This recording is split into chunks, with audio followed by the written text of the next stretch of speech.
We hebben bij Janacek ruzie gehad over waar we het in het programma moesten zetten. Ja, klopt.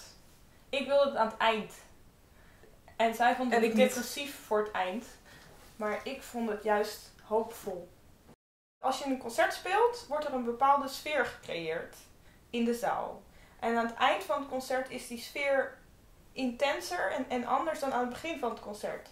Als je aan het eind van het concert de Janacek sonate speelt, heeft 4 delen.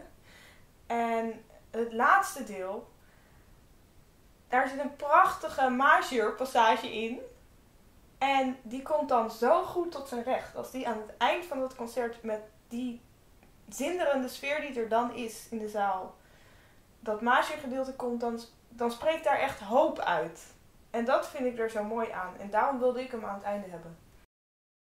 Ik wou denk ik eerder nog zelfs mee beginnen, geloof ik, in het oorspronkelijke idee. Waarom ik het niet met haar eens was omdat er zit ook veel donkerheid in Janacek. Het is ook een stuk met heel veel stilte, met heel veel vraagteken. Er gaat iets gebeuren, je weet niet wat.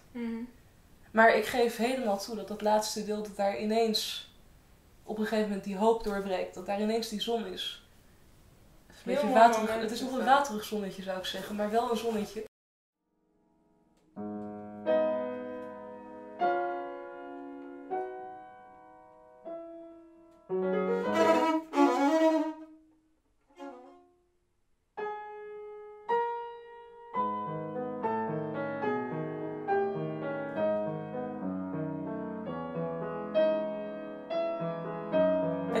Het is wel heel erg gesteld op dat moment, denk ik. Op het moment dat het sprankje erop komt, is het heel erg gesteld. Dat gevoel dat deel ik wel. Dat er echt iets aan de hand. Weet je wel, slechter kan het niet. Het kan alleen maar beter gaan. Dat spreekt er een beetje uit. Dat is ook een beetje die hoop. Dus eigenlijk is het inderdaad nog best zwaar. Want die hoop spreekt uit een soort wanhoop van slechter kan het niet, dus het kan alleen maar beter gaan. Als we maar hopen, dan komt het goed.